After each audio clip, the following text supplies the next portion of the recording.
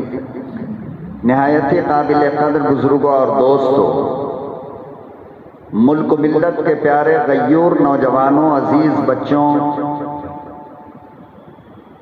अल्हम्दुलिल्लाह इस वक्त हम और आप रमज़ानुल मुबारक के मुक़द्दस महीने के मुक़द्दस दिन यानी नमाज जुमा के लिए यहाँ आए हैं और 11 महीनों में जो जुमा आता है उसकी नेकियां फ़कत एक है, यानी एक जुमा पढ़ा तो एक नेकी, लेकिन यही जुमा अगर रमजानुल मुबारक में आ जाए तो 70 जुमे का सवाब मिल जाता है।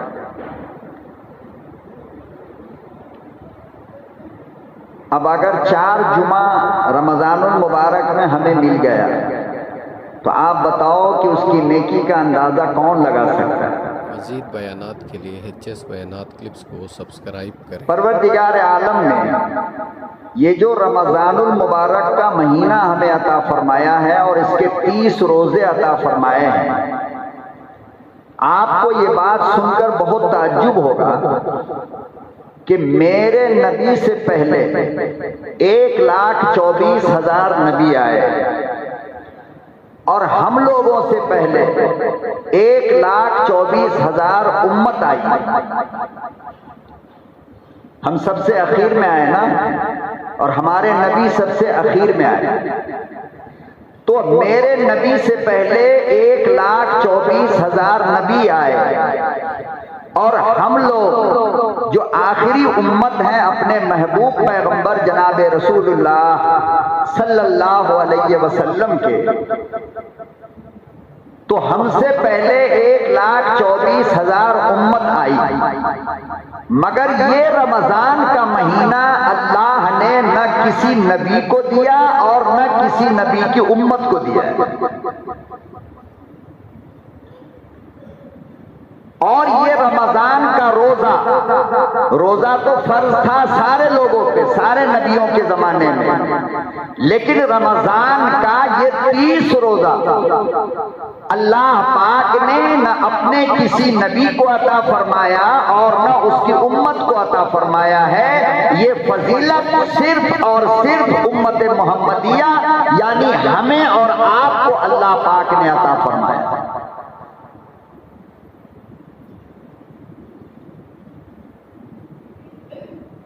आप अंदाजा लगाएं और आप उन लोगों की किस्मत का मातम कीजिए और उनके ईमान पर और उनकी जिंदगी पर अफसोस के सिवा हम और क्या कर सकते हैं कि जिनको आज भी न रमजान समझ में आया न रोजा समझ में आया। अभी मैं जुमे की नमाज के लिए आ रहा था, मैं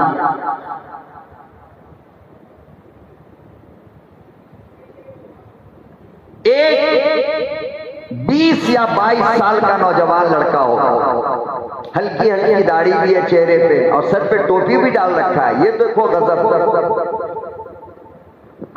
और पान दुकान के बिल्कुल सामने खड़ा होकर, जहां पे आदमियों का आना जाना है, भीड़ भाड़ है, बाकायदा गुटखे की पैकेट खरीदा है। मैंने गाड़ी वहीं रोक दी। मैंने जब देखा कि ये बंदा गुटखा खरीद रहा है तो मैं कहा देखूं तो सही, इफ्तारी के लिए रख लेता है या अभी यूज कर लेता है। मैं नहीं मान रहा था कि ऐसा नौजवान लड़का भला रोजा ना रखे, ये कैसे हो सकता है। लेकिन आप बेहयाई की और बेशर्मी की इंतहा देखिए कि बीच चौरास्ते पे खड़ा होकर वो 22 साल 23 साल का नौजवान लड़का गुटखे की पैकेट फाड़ता है और कुत्ते की तरह मुंह ऐसे खोल करके सबके सामने डालता है।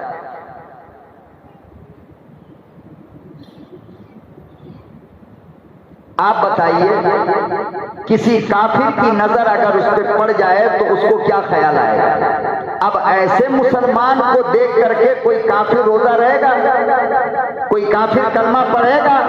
वो तो कहेगा ना कि अगर इस्लाम इसी को कहते हैं तो फिर हमारा बेहतर है। मोदी साहब इको बंद कीजिए ना, इको हटा दीजिए।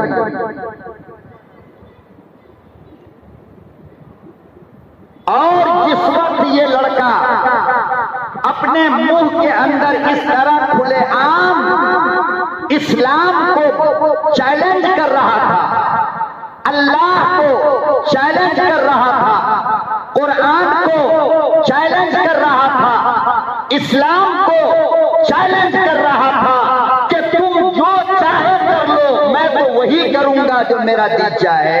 आप बताओ कि अल्लाह की नजर उस पर पड़ी या नहीं पड़ी? इस्लाम बदनाम होता है या नहीं, इस तरह से आप बताओ।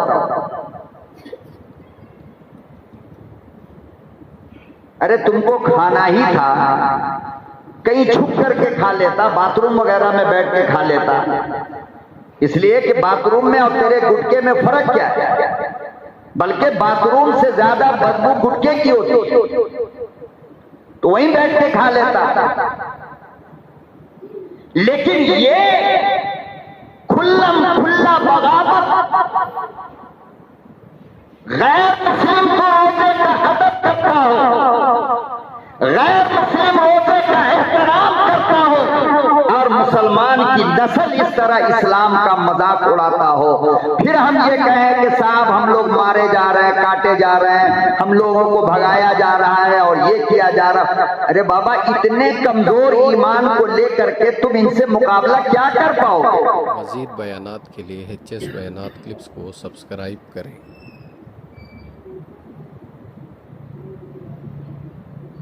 बहुत अफसोस होता है मेरे भाई, और ताज्जुब की बात यह है कि अड़ोस पड़ोस में खड़ा हुआ रोजेदार उसे रोकता भी नहीं।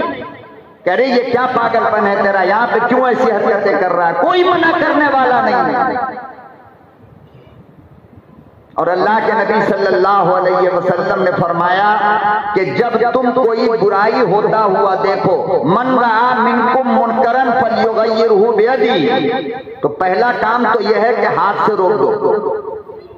वइल्लम यस्तती फबिलिसान, और अगर तुम्हारे अंदर हाथ से रोकने की ताकत नहीं है तो जबान से तो बोलो कि भाई ये काम गलत है। अब बताइए, ना तो हम हाथ से रोकते हैं और ना जबान से टोकते हैं। किस बात का डर है भाई? नाराज हो जाएगा, गुस्सा हो जाएगा। तो ये नाराज हो, ये गुस्सा हो, इसका डर है, और अल्लाह तेरी खामोशी पे नाराज हो रहा है, उसका डर नहीं।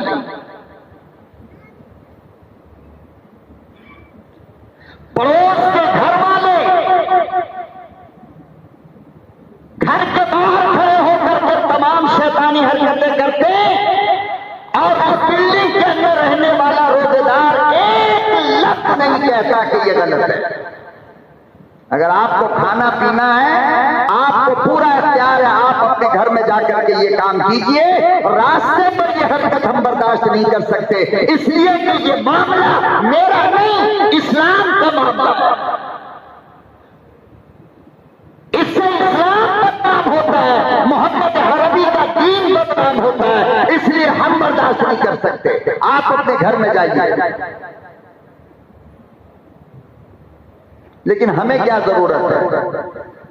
हमें कोई गाड़ी से ठोकर मार दे तो गाड़ी को ब्रेक लगा करके माँ बहन एक कर देते हैं बीच चौराहे पे। क्यों? इसलिए कि हमें ठोकर मारा है। वो इस्लाम को चाहे कितना ठोकर मारे, हमें क्या जरूरत है साहब, हम क्यों मना करें? अपना ठोकर बर्दाश्त नहीं होता, इस्लाम को ठोकर मारे कोई तो बर्दाश्त हो रहा है।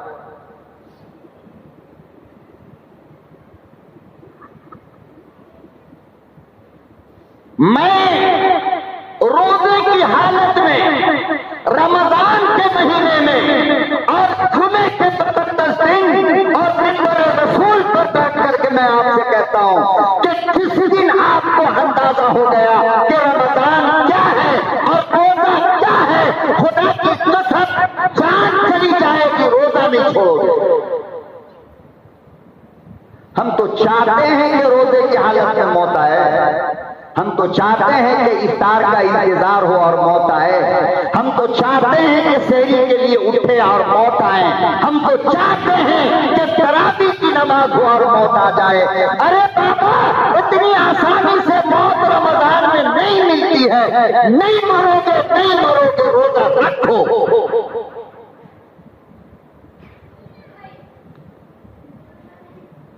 जो अल्लाह का सबसे ज्यादा लाडला होता है ना, जो अल्लाह की सबसे ज्यादा लाडली होती है रमजान में, रोजे की हालत में उसी को मौत मिलती है, हर एक को नहीं मिलती। क्यों? इसलिए कि हदीस में आता है कि रोजादार अगर रोजे की हालत में मर गया तो सहरी तो उसने फर्श पर किया है, लेकिन इफ्तार अर्श पे अल्लाह के साए में करेगा हुआ, और जन्नत के फ्रूट होंगे, जन्नत का शरबत, फिर फरिश्तों की जमात होगी, और उस महफिल के अंदर अल्लाह अपने हाथ से इफ्तार कराएगा और फरिश्तों से पूछेगा कि फरिश्तों जरा बताओ, जिस वक्त तुम लेने के लिए गए थे तो इसकी हालत क्या थी? मेरे परवरदिगार, ये तो रोजे की हालत है। तो मौत से डरते हो? भीख मांगनी चाहिए रमजान के रोजे की मौत, कि अल्लाह मैं रोजे से रहूं और मेरी रूह चली जाए। क्यों? इसलिए कि हमारे दामन में कोई नेकी है ही नहीं। गुनाह के सिवा हमने किया क्या जिंदगी में? जरा गौर तो करो। सुबह से लेकर के अल्लाह की कसम, सुबह का निकलता सूरज हमारे गुनाह का गवाह है, और दोपहर का सूरज हमारे गुनाह को देखता है, डूबता सूरज हमारे गुनाह को जानता है। तो हमारे पास क्या है? कम से कम रोजे की हालत में मौत आए तो इस बहाने तो अल्लाह माफ कर दे।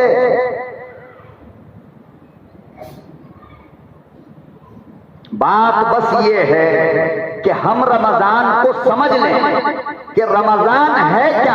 अल्लाह ने जो किसी उम्मत को नहीं दिया वो हमको दिया, जो किसी नबी को नहीं दिया वो हमको दिया। रोजा है क्या? जो रमजान का रोजा किसी उम्मत को नहीं दिया वो हमें दिया, जो किसी नबी को नहीं दिया वो हमें दिया। अगर हमने इसको अपने हाथ से कमा लिया तो याद रखो कि पूरे जमीन पर किसी माँ ने हद से ज्यादा बदनसीब बेटा पैदा नहीं किया। हम सबसे बदनसीब कि 12 घंटे की भूख और प्यास हमसे बर्दाश्त नहीं होती तो डूब मरो जा करके। क्यों जिंदा हो? तुम्हें जिंदा रहने का हक क्या है?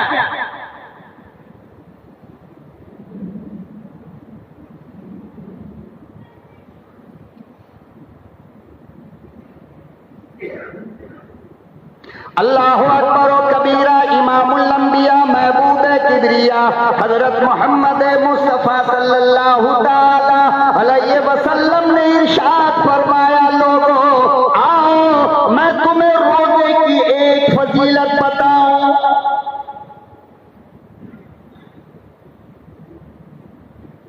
इरशाद फरमाया मदनी करीम सल्लल्लाहु ताला अलैहि वसल्लम ने, जब रमजान का चांद नजर आता है, जब लोग रोजा रखना शुरू कर देते हैं, तो अल्लाह पाक आसमान के फरिश्तों से कहता है, ओ मेरे नूरी फरिश्तों, मेरा जिक्र छोड़ दो, मेरी तस्बीह छोड़ दो, मुझे सजदा करना छोड़ दो, मुझे रुकू करना छोड़ दो, मेरा नाम लेना छोड़ दो। फरमाया फिर मेरे परवरदिगार क्या काम करूं? कोई काम तो बताओ। अल्लाह पाक इरशाद फरमाते हैं, मेरे बंदे जो रोजे रखते हैं और जो वो दुआएं मांगते हैं, तुम तमाम फरिश्ते मिलकर उनकी दुआ पे आमीन कहो।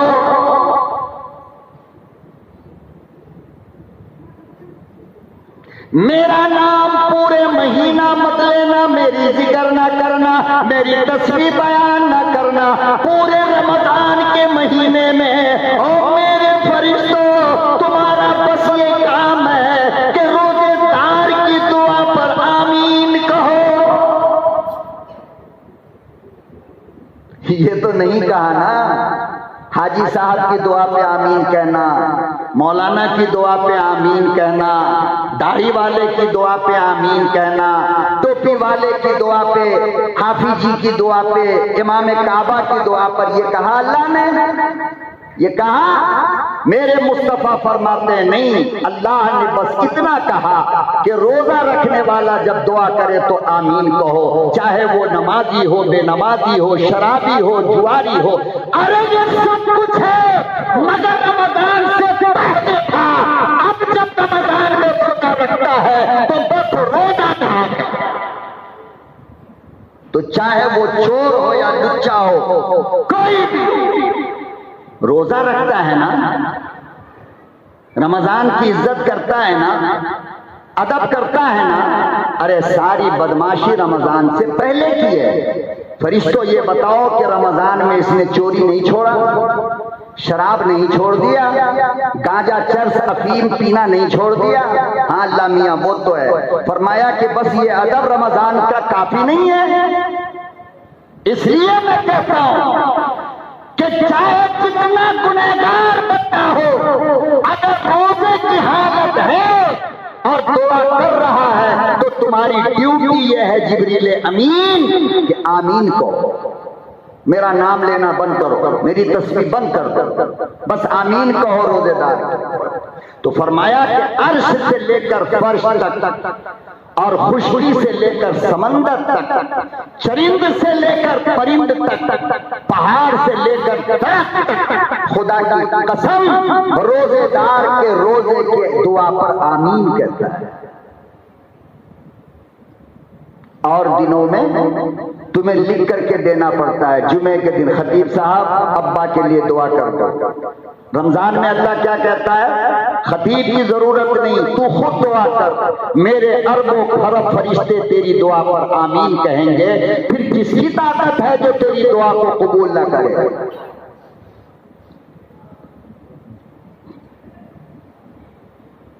अल्लाहु अकबर व कबीरा। इमामुल अंबिया महबूब किबरिया हजरत मोहम्मद मुस्तफा सल्लल्लाहु तआला अलैहि वसल्लम ने इरशाद फरमाया, 11 महीना इस हाल में गुजरता है कि तेरे मुंह की बदबू तेरी बीवी को अच्छी नहीं लगती है, तेरे बाबा को अच्छा नहीं लगता है, तेरी अम्मा को अच्छा नहीं लगता है, तेरा यार भी तेरे मुंह की बदबू बर्दाश्त नहीं करता है, हर कोई कहता मुंह महकता है। मगर अल्लाह के नबी सल्लल्लाहु अलैहि वसल्लम ने इरशाद फरमाया, जब रमजान का महीना आता है और तुम रोजे की हालत में रहते हो, पेट जब खाली होता है, मुंह से बदबू निकलती है, मेरा अल्लाह कहता मेरे बंदो आज तेरी बदबू मुझे मुश्क अंबर से ज्यादा प्यारी है।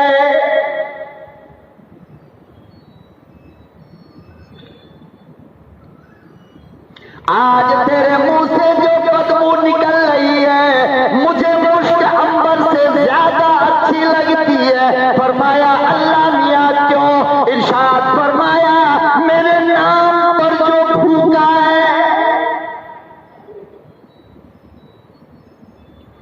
अल्लाह मियां क्यों? फरमाया मेरे नाम पर जो रोजा रखा, दूसरों की इज्जत की तरफ नजर नहीं डाला। फरमाया मेरे मौला ये बदबू तुझे क्यों प्यारी लगती है? इरशाद फरमाया सारी दुनिया की नेमतों से गुजर जाता है, पैसा मौजूद है, मगर मेरे नाम के लिए खाता नहीं। जब तू मेरा इतना लाडला बन गया और मेरी बात को इतना मान लिया कि 12-14 घंटे का वक्फा गुजर गया, पानी मिला पिया नहीं, खाना मिला खाया नहीं, तो क्या मैं इतना ना करूं कि तेरे मुंह की बदबू को मैं मुश्क और अंबर से ज्यादा?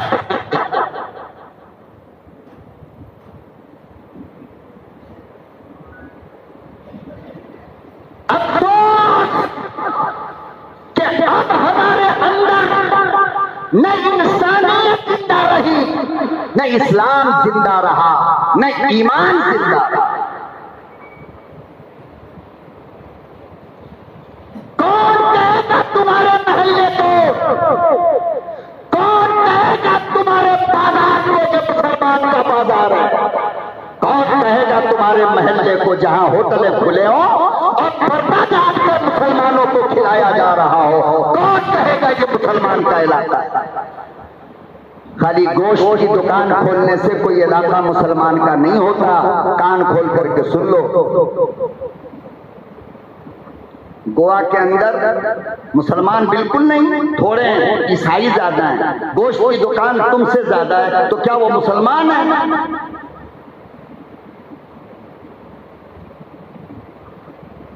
होठों पे पर्दा लगा रखा है और ये कितने बड़े बड़े लीडर हैं, कान कयामत के दिन तुमको जवाब देना पड़ेगा।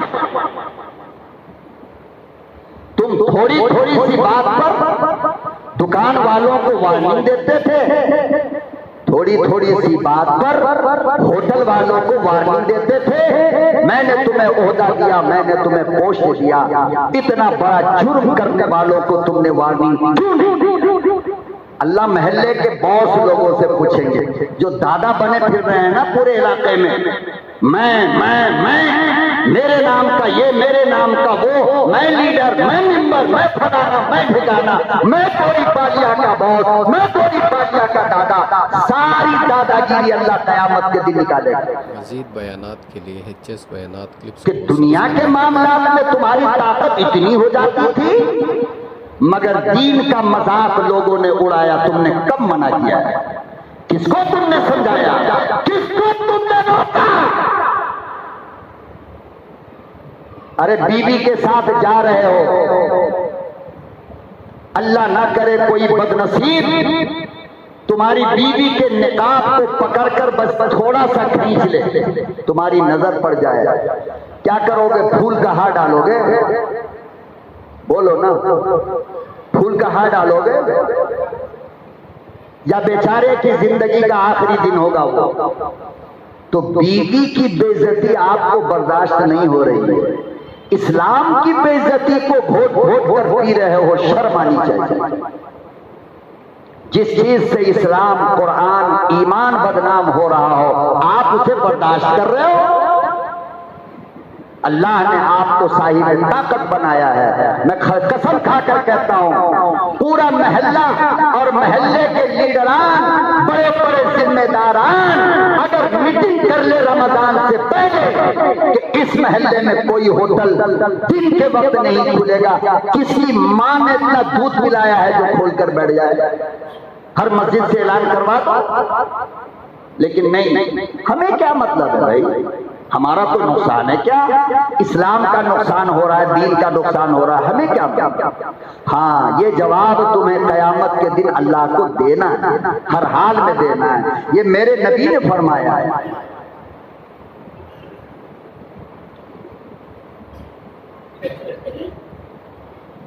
इरशाद फरमाया मदनी करीम सल्लल्लाहु ताला अलैहि वसल्लम ने, जिस तरह माल की ज़कात होती है, जब तक ज़कात नहीं दोगे माल तुम्हारा पाक नहीं होता है, इसी तरह लोगों इंसान के बदन की ज़कात होती है। फरमाया वो क्या है? अल्लाह के नबी सल्लल्लाहु अलैहि वसल्लम ने फरमाया, ओ लोगों तुम्हारे बदन की ज़कात रोज़ा है, जब तुम रोज़ा रखते हो बदन पाक होता है। माल की ज़कात निकाल कर खामोश हो गए और ये समझ लिया कि न ज़कात अदा हो गई, वो बदन की ज़कात कौन देगा? फरमाया लोगों तुम्हारा जिस्म तब तक पाक नहीं होता जब तक रोज़ा नहीं रखते हो। जब रोज़ा रखते हो तुम्हारी रूह पाक होती है, तुम्हारे बदन की ज़कात अदा होती है, तुम्हारा जिस्म पाक होता है।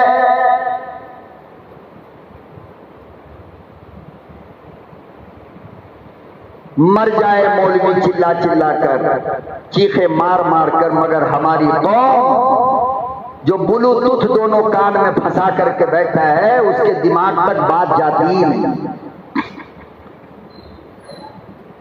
अल्लाह के नबी सल्लल्लाहु अलैहि वसल्लम की खिदमत में दो नौजवान आए, दो नौजवान आए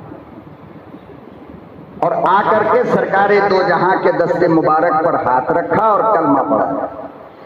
इस रिवायत को इमाम अबू दाऊद ने और इमाम नसई ने अपनी किताब के अंदर नकल किया है। कोई कहानी नहीं सुना रहा हूं, इसलिए कि मुझे कहानी सुनाकर तुमको हंसाने का फन नहीं आता।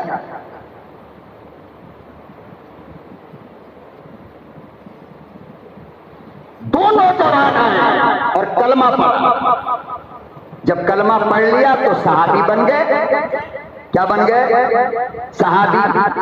सहाबी किसे कहते हैं? जिसने सरकारे दो जहां को देखा हो और आप पर कलमा पड़ा हो, ईमान की हालत में नबी का जमाना पाया हो, या ईमान की हालत में नबी को देखा हो, इसको सहाबी कहते हैं। और सहाबी का मकाम क्या है मालूम आपको? सहाबी ने जो जूता पहना, नहीं जूता, अब उस जूते में जो धूल लग गई है, पूरी दुनिया के मौलाना साहब, वली अल्लाह साहब, कुतुब अब्दाल, पूरी दुनिया के मिल करके सहाबी के जूतियों में लगे हुए धूल का मुकाबला नहीं कर सकते। इनको सहाबी कहते हैं। तो दोनों नौजवान ने कलमा पढ़ा, वहां से निकल गए, अपने अपने घर आ गए। उन दोनों में से एक नौजवान जो था वो बड़ा तेज था, बहुत तेज थे वो सहाबी। किस चीज में तेज थे? मारने काटने में, खाने पीने में नहीं। तेज किस में थे? इबादत करने में। होता है ना, दो दोस्त में एक दोस्त जरा कमजोर होता है तो वो थोड़ा कम पढ़ता है, थोड़ा कम इबादत करता है, और एक दोस्त जरा मजबूत है तो वो थोड़ा ज्यादा इबादत करता है। मिसाल के तौर पर दो बच्चे आ गए महल्ले से, हमारी मस्जिद के पड़ोस के दो नौजवान आ गए, कहा चल रहे आज रात मस्जिद में गुजारेंगे। कहाँ गुजारेंगे? रमजान का महीना है, क्या बेकार का बाहर खड़े होकर टाइम पास करेंगे, चल थोड़ा मस्जिद में जाकर के सो जाएंगे। मेरा अल्लाह कहता है कि मस्जिद में तुम एंट्री करते हो और मेरा फरिश्ता तुम्हारा नाम मेरे मेहमान की फहरिस्त में लिख लेता है। अब तुम अंदर आकर के कुछ करो या मत करो, हो मेरे मेहमान, हो मेरे, नमाज पढ़ोगे फिर भी मेरे मेहमान, वजू करोगे फिर भी मेहमान, तिलावत करोगे, फरमाया कुछ मत करो, मस्जिद में आकर के बैठ जाओ, बस जिक्र भी मत करो, अल्लाह अल्लाह भी मत करो, बस बैठ जाओ। फरमाया मेरे मेहमान बन गए, अब तुमको नेकियां हम देना शुरू कर देंगे सिर्फ बैठने की वजह कर। क्यों? इसलिए कि मस्जिद से मोहब्बत न होती तो आकर बैठता क्यों? तो इस मोहब्बत की वजह कर तू कुछ कर या ना कर, मैं तुझे दूंगा दूंगा, इसलिए कि मेरा मेहमान है। और अगर आने के बाद तहज्जुद पढ़ लिया, तिलावत कर लिया, तब तो सोने पे सुहागा, कौन मुकाबला कर सकता है? लेकिन हमारी बदनसीबी ये है कि चाय के होटल में हम घंटा 4 घंटा गुजार देंगे, अल्लाह के घर में 2 रकात जुमे की नमाज बड़ी मुश्किल से बर्दाश्त करके पढ़ता है। इमाम ने सलाम फेरा और ऐसे भागा जैसे मस्जिद की छत गिर रही है। ये हमारी बदनसीबी है। क्या ये? वरना खुदा की कसम सहाबा तो मस्जिद से निकलना ही पसंद नहीं करते थे जब तक के जरूरत ना हो। तो एक नौजवान उनमें का बड़ा तेज था, बहुत इबादत करता था, और एक नौजवान जो दूसरा दोस्त था वो फर्ज नमाज वगैरह पढ़ करके अपना सोता था, आराम करता था। दूसरा वाला इशराक, चाश, अव्वाबीन, सलात तौबा, सलात तस्बीह, फर्ज, तहज्जुद, तिलावत खूब। इत्तफाक की बात कि सरकारें तो जहां के जमाने में एक कुफ्र से मुकाबला हुआ, जंग हुई, ये जो तेज था ना ये निकल गया जंग लड़ने के लिए और वहां शहीद हो गए। इसके शहादत के बाद वो दूसरे सहाबी जो थे, जो जरा कमजोर थे आमाल के एतबार से, वो 1 साल जिंदा रहे। कितने दिन? गौर से सुन लो, शायद इस्लाम की ये अमानत आपकी जिंदगी को बदलने के काम आ जाए। 1 साल जिंदा रहे। 1 साल के बाद उनका इंतकाल हुआ। अब वो शहीद हो गए 1 साल पहले एक दोस्त, और इनका इंतकाल हुआ। जो तेज थे, इबादत में ज्यादा थे, वो शहीद हुए 1 साल पहले, और जो इबादत में थोड़े कम थे, उनका इंतकाल नेचुरल और नॉर्मल मौत से हुआ। वो शहीद नहीं हुए, नॉर्मल इंतकाल हो गया। मेरे मुस्तफा के एक लाडले सहाबी हैं हजरत तलहा, नाम तो सुना है ना, नाम सुना है ना, हजरत तलहा। इमाम नसई ने और इमाम अबू दाऊद ने जो साए सित्ता में इस रिवायत को नकल किया है, हजरत तलहा ने ख्वाब देखा है। क्या ख्वाब देखा? कि मैं जन्नत के दरवाजे पे खड़ा हूं, और सहाबी ख्वाब जो देखता है ना, वो हमारे जैसा और आपके जैसा ख्वाब नहीं होता। तो हजरत तलहा कहते हैं मैंने देखा कि मैं जन्नत के दरवाजे पे खड़ा हूं, और वो दोनों सहाबी, वो दोनों दोस्त जो 1 साल पहले शहीद हुए और 1 साल के बाद इंतकाल हुआ, ये दोनों जन्नत के दरवाजे पे खड़े हैं। गौर से सुन लो जरा, दोनों जन्नत के दरवाजे पे खड़े हैं। हजरत तलहा कहते हैं कि इतनी ही में अंदर से जन्नत का कमांडर आया, यानी जन्नत में एंट्री करने वाला दारोगा आया, और आने के बाद उस नौजवान को पहले बुला करके ले गया जन्नत में। जो इबादत में कमजोर थे, नेचुरल मौत आई थी, पहले उनको बुला करके ले गए जन्नत में। उनको जन्नत में रखकर फिर वापस आए और इनको बुला करके ले गए, जो इबादत में ज्यादा भी थे और शहादत भी हुई थी।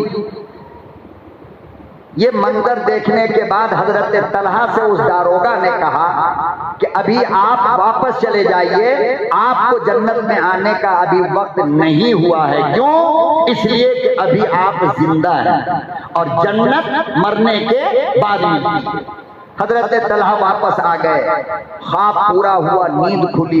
हजरत तलहा को परेशानी हुई, या अल्लाह, वो जो इबादत में ज्यादा था और शहीद हुआ, शहादत की मौत आई, उसको फरिश्ते बाद में ले गए, और पहले उसको तुम लेकर के गए जिसकी इबादत भी कम थी और नॉर्मल मौत आई थी। जाहिर बात है परेशानी तो होगी ना, होगी नहीं होगी? अब ये ख्वाब को हजरत तलहा ने लोगों को सुनाना शुरू किया कि यार मैं तो बहुत परेशान हूँ। वो जो हमारे 2 दोस्त थे ना, जिनका इंतकाल हुआ 1 साल पहले और 1 साल के बाद, ऐसा ऐसा मैंने ख्वाब में देखा है। मदीने में ये बात खूब फैली, यहाँ तक के हुजूर तक ये बात चली गई। आप सल्लल्लाहु अलैहि वसल्लम ने सहाबा को जमा किया और फरमाया कि भाई आप लोगों को किस बात पर ताज्जुब है? तलहा ने जो ख्वाब देखा वो बिल्कुल सही है, और ज़बाने मुस्तफ़ा जब सही कह दे तो गलत तो हो नहीं सकता। वो तो वही का मकाम रखता है ना मुस्तफ़ा, जिस पे मेहर लगा दे, जिसकी तस्दीक सरकारे दो जहां कर दे, तो फिर वो वही है। कहा कि तलहा ने सही देखा, लेकिन ये बताओ कि आप लोगों को ताज्जुब किस बात पर है? या रसूल अल्लाह, देखिए जिसकी इबादत ज्यादा थी, जो शहादत की मौत मरे, उनको जन्नत में बाद में लेकर फरिश्ते गए, और जिनकी इबादत कम थी और जो अपनी मौत से इंतकाल किए, उनको पहले लेकर के चले गए। अल्लाह के नबी सल्लल्लाहु अलैहि वसल्लम ने फरमाया, इसमें तुमको ताज्जुब किस बात की? कहा ताज्जुब की बात तो है ना। आए हाय मुसलमानों, कद्र करो अपने इस पाक और मुकद्दस महीने का, वरना हाथ से निकल गया तो बहुत पछताना पड़ेगा। इमामुल अंबिया महबूबे किबरिया हजरत मोहम्मद मुस्तफ़ा सल्लल्लाहु ताला अलैहि वसल्लम ने इरशाद फरमाया, मेरे यारो ताज्जुब क्यों करते हो? मैं तुमसे पूछता हूँ, जरा ये बताओ कि जो ईमान लाया, ईमान लाने में बराबर दोनों। फरमाया हाँ, ये बताओ जो 1 साल पहले शहीद हो गया, ईमान लाने के बाद उसे रमजान कितना मिला? 1 रमजान का महीना उसको मिला। और ये जो जिंदा रहा, अगर से अमल कम था, अगर से शहीद तो नहीं हुआ, लेकिन दूसरे वाले को रमजान तो मिला।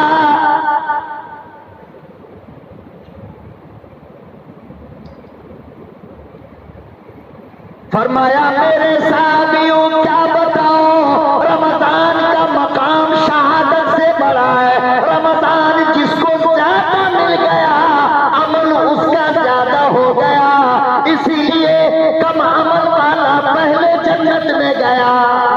मज़ीद बयानात के लिए HS बयानात क्लिप्स को सब्सक्राइब करें। कितनी बड़ी सादत और कितनी बड़ी फजीलत का मकाम है, अंदाजा लगाओ। मुस्तफा ने फरमाया कि वो जन्नत में पहले इसलिए गया कि उसको 2 रमजान मिला, और पहले वाले को बाद में जन्नत में इसलिए दाखिला मिला कि उसको 1 रमजान मिला।